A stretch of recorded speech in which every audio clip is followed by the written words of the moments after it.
नमस्ते बच्चों, THB कापड़िया प्राथमिक शाला के ऑनलाइन एजुकेशन में आप सबका हार्दिक स्वागत है।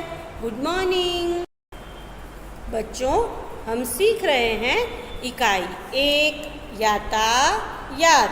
हम इस इकाई को सीख रहे हैं और इस इकाई में हमने कल चित्र पठन किया था क्योंकि यह हमारा चित्र पाठ है। इस चित्र में यातायात के साधनों के नाम और फूलों के नाम हमने सीखे थे। बहुत सारे फूलों के नाम भी थे और यातायात के साधन भी इसमें दर्शाए गए थे।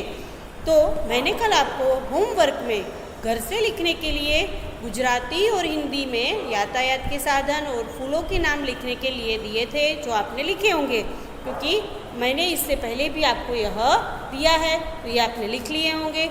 आज हम उसके बाद हमारा दूसरा प्रश्न है, इसे भी सीखते हैं कि उस दूसरे प्रश्न में होमवर्क में हमने देखा था कि सड़क पर चलने वाले यातायात के साधन कौन कौन से हैं, हवा में उड़ने वाले यातायात के साधन और पानी में चलने वाले यातायात के साधन कौन कौन से है, यह आपको लिखना था। तो सड़क पर चलने वाले यातायात के साधन कौन कौन से हैं, यह आपने लिखा होगा, तो आप मेरे साथ इसको चेक कर लीजिए। रिक्शा, बस, ट्रक, साइकिल, स्कूटर और मोटर कार। और भी बहुत सारे नाम होंगे इसमें से जो सड़क पर चलते हैं, उसको आपने इसमें लिखा होगा। हवा में उड़ने वाले, तो हेलीकॉप्टर हवा में उड़ता है और हवाई जहाज, तो ये भी आपने लिख लिया होगा। तो इसे भी आपने लिख के यहाँ पर बताया होगा। तो आप इसको चेक कर लीजिए। पानी में चलने वाले कौन से हैं, नाव और जहाज। ये थे हमारे सड़क पर, हवा में उड़ने वाले और पानी में चलने वाले यातायात के साधन। अब हम हमारे अभ्यास का अध्ययन शुरू करते हैं। हमारे अभ्यास का अध्ययन हमें करना है, तो अभ्यास में हमारे पास बहुत सारे प्रश्न हैं। इसमें हमारा पहला प्रश्न है, चित्र देखकर फूलों के नाम की सूची बनाइए। हमें हमारा चित्र देखना है और चित्र को देखकर उसमें कौन कौन से फूल है ये हमें सीखना है। तो चित्र में चंपा, मोगरा, गुलाब और गुड़हल के फूल है। यह हमारा पहला प्रश्न है। दूसरा प्रश्न है, चित्र में नहीं है ऐसे फूलों की सूची बनाइए। ऐसे फूल जो चित्र में दिखाई दिए गए नहीं है। तो कमल, चमेली, बारहमासी, रातरानी और सूरजमुखी आदि फूल चित्र में नहीं है। यहाँ पर सूरजमुखी इस शब्द को तोड़ा गया है, फूल के इस नाम को तोड़कर लिखा हुआ है। तो जब भी आप इस तरह से आपको कोई शब्द तोड़ना पड़े तो उसे इस तरह से लाइन करके यहाँ पर सूर के बाद में एक छोटी सी लघु रेखा जिसे हम कहते हैं वह बनाएंगे और बाद में इस शब्द को इस तरह से जोड़ा हुआ बताएंगे। अगर हम यहाँ पर लघु रेखा कर देंगे तो सूरजमुखी शब्द जो है हमारा, ये फूल का नाम जो है हमारा, यह जुड़ जाएगा। अभी हम आगे तीसरा प्रश्न देखते हैं। यह है हमारा तीसरा प्रश्न।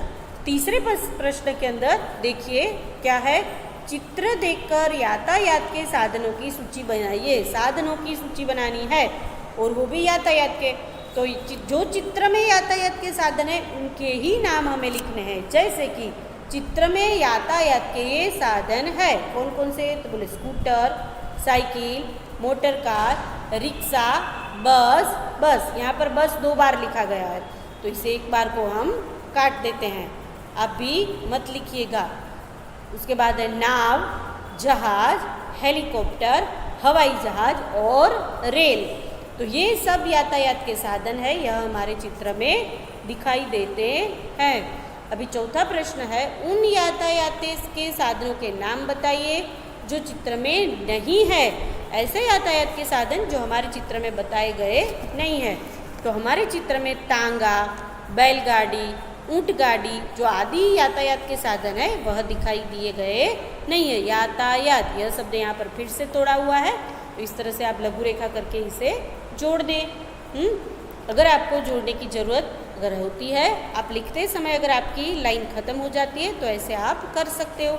ये थे हमारे 4 प्रश्न कि चित्र देखकर फूलों के नाम की सूची बनाइए, चित्र देखकर यातायात के नाम की सूची बनाइए और यातायात के उन साधनों के नाम जो चित्र में नहीं है और उन फूलों के नाम जो हमारे चित्र में नहीं है। तो ये आप सीखे। और इससे द्वारा एक बात बहुत स्पष्ट हो चुकी है कि आपको बहुत सारे फूलों के नाम भी आ गए होंगे और बहुत सारे यातायात के साधनों के नाम भी आ गए होंगे।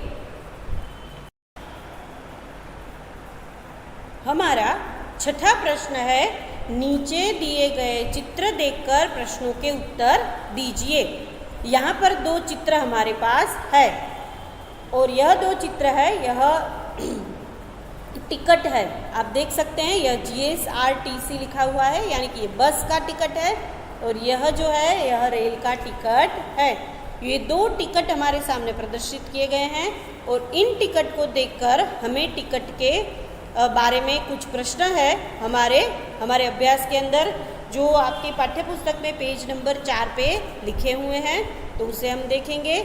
चलिए, पहला टिकट है हमारा, यह GSRTC का है, इंडर डिपोट लिखा हुआ है, यहाँ पर नंबर भी है, दिनांक बताई गई है 17/10/2011 और ये टिकट का समय है 5:19, यानी 5 हुए हैं, घड़ी में 5 बजे हैं, उसके ऊपर 1 मिनट हुई और 9 सेकंड हुई है और ये टिकट हड़द से चिलोड़ा तक का है और इसका जो मूल प्राइस है यह 90 रुपये है। इसका जो हमारा प्राइस है यह 90 रुपये है, लेकिन यहाँ पर उसका एक टोल टैक्स लगता है। तो यहाँ देखो ये लिखा है 1 रुपया, जो टोल टैक्स लिखा है इससे हमारी इस टिकट का मूल्य हो जाता है 91 रुपये। हाँ, इसे हम 91 कहते हैं, तो 91 रुपये होता है। तो आपको इस चित्र के आधार पर कुछ प्रश्न पूछे तो आप क्या लिखेंगे? तो यह क्या है? सबसे पहले तो ये क्या है? तो यह एक टिकट है। तो ये जो बस का टिकट है, तो ये किसका टिकट है? तो बोले बस का टिकट है। बस का टिकट कहाँ से कहाँ तक का है? हमारा जो ये बस का टिकट है यह कहाँ से कहाँ तक का है? तो आप सीधे उत्तर लिख सकते हो दिखकर कि यह टिकट जो है हमारा, यह बस का टिकट हड़द से चिलोड़ा तक का है। यह हड़द से चिलोड़ा तक का हमारा टिकट है। यह टिकट जो है वो कौन सी तारीख को दिया गया था? कौन सी दिनांक लिखी हुई है इसमें? तो यह दिनांक है 17/10/2011, यानी कि 11, यह इसकी दिनांक है। इस टिकट का मूल्य कितना है? बस के टिकट का किराया कितना है? बस के इस टिकट का किराया कितना है? तो बस के इस टिकट का किराया 91 रुपये है।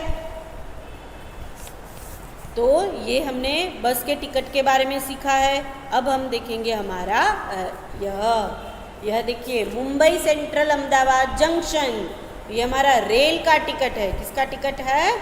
रेल का। तो यह हमारा ट्रेन का जो टिकट है उसके बारे में हम प्रश्न पूछते हैं आपसे। तो यह टिकट किसका है? तो यह ट्रेन का टिकट है। तो रेल का यह टिकट, यानी रेल का यह टिकट है, वह कहाँ से कहाँ तक का है? बोले मुंबई सेंट्रल से अहमदाबाद जंक्शन तक का यह टिकट जो है हमारा, मुंबई से अहमदाबाद तक का यह हमारा टिकट है। इस टिकट का मूल्य कितना है? चलिए देखिए, 204 रुपये। इस टिकट का मूल्य है 204 रुपये। और यह टिकट कब निकाली गई है? यहाँ पे लिखा है, ये देखिए, 11/11/2011, 11 तारीख, 11 महीना, यानी कि नवंबर, और 2011 यह साल है। तो 11/11/2011 को यह टिकट निकाला गया है। तो ये हमने टिकट के बारे में सीखा। बच्चों, एक प्रश्न और है कि बस और रेल के अलावा कहाँ कहाँ टिकट लगता है? हाँ, ये तो बस और रेल का टिकट हुआ, लेकिन बस और रेल के अलावा और कहाँ कहाँ टिकट लगता है? तो बस और रेल के अलावा हवाई जहाज और दरियाई जहाज, जब आप प्लेन में जाते हो तब टिकट लगता है, और अगर आप अगर आप स्टीमर में बैठकर, जहाज में बैठकर जाते हो तब भी इसका टिकट लगता है। तो आप बताइए, टिकट कहाँ पर नहीं लगता है? ऐसा कौन सा यातायात का साधन है जिसमें टिकट नहीं लगता है? सोचिए, आया कुछ याद? मैं बताती हूँ, अगर आपको याद आया तो बिल्कुल सही है। हाँ, तो हमारा जो बैलगाड़ी का हम सफ़र करते हैं, जब भी आप गांव जाते होंगे या अगर आपने गांव देखा होगा तो हम बैलगाड़ी में जब बैठते हैं तो उसमें टिकट नहीं लगता है, बैलगाड़ी में टिकट नहीं लगता है। बाकी हमें बस में, रेल में, ट्रेन में, यानी कि बस में, रेल में, ट्रेन और रेल तो एक ही है, हाँ, बस में, रेल में और हवाई जहाज़ में और दरियाई मुसाफरी जब हम करते हैं, यानी कि जो दरियाई जहाज़ होता है उसमें भी हमें टिकट लगता है। चलिए अब आ गई हमारे गृह कार्य की बारी। हाँ, आपने ये सीख लिया यातायात के साधनों के नाम, फूलों के साधनों के नाम, फिर हमने सीखा कि सड़क पर चलने वाले, पानी में चलने वाले और हवा में उड़ने वाले यातायात के साधनों के नाम। साथ में ये भी सीखा कि टिकट किस तरह से देखा जाता है और कहाँ कहाँ टिकट लगता है और कौन से साधन में टिकट नहीं लगता है। चलिए, पर आज हम यहाँ पर कुछ और देखते हैं कि यहाँ पर हमें गृह कार्य में क्या लिखना है। तो ये भी आपको बहुत ही आसान है और आता है। आपने जिन यातायात के साधनों के नाम लिखे हैं उन्हें नीचे दी गई तालिका में वर्गीकृत कीजिए। तो ये है हमारी तालिका 1, ये हमारी तालिका 1 है। आपके पाठ्य पुस्तक में भी ये दिया गया है, आप अपने पाठ्य पुस्तक में अभ्यास में यह देख सकते हैं। शायद ये आपका 5वां प्रश्न है। हाँ बिल्कुल, ये आपकी 5वां प्रश्न है, तालिका 1, जिसमें आपको लिखना है कि 2 पहियों वाले साधन कौन कौन से हैं, 3 पहियों वाले साधन कौन कौन से हैं, 4 पहियों वाले साधन कौन कौन से हैं और 4 से अधिक पहियों वाले साधन कौन कौन से है। यहाँ पर नाम ये फिर तोड़ा गया है, तो आप इसे जोड़ दीजिएगा इस तरह से लघु रेखा करके, या फिर हो सके तो ऐसे लिखिए ही मत, यहाँ पर ये गलती से हो गया। अभी और एक प्रश्न मैं आपको देती हूँ, जैसे ये थोड़ा सा वर्कशीट जैसा है या फिर आपको ये मज़ा आएगा करने में। यातायात के साधन और फूलों के 5-5 चित्र बनाकर या चिपका कर, यातायात के साधन के 5 चित्र ले लीजिए, या तो आप चित्र बनाइए या फिर फूलों के 5 चित्र खुद बनाइए, ड्रॉ कीजिए, उसमें कलर कीजिए। हाँ, और या फिर आपको कहीं से भी मिल जाए ऐसे चित्र, बाजार में खरीदने नहीं जाना है, किसी पेपर कटिंग में कहीं पर भी आपको कटिंग करके मिल जाए तो उन चित्रों को आप पसंद कीजिए और उन्हें आप अपनी नोटबुक में जिसमें आप गृह कार्य लिखते हैं उसमें आपको चिपकाइए और बाद में उसका हिंदी और गुजराती दोनों नाम आपको लिखने हैं। तो आज का जो भी हमारा लेसन है यह आपको समझ आ गया होगा, आपने इसे अच्छे से सीख लिया भी होगा। आपका दिन शुभ हो, आवजो।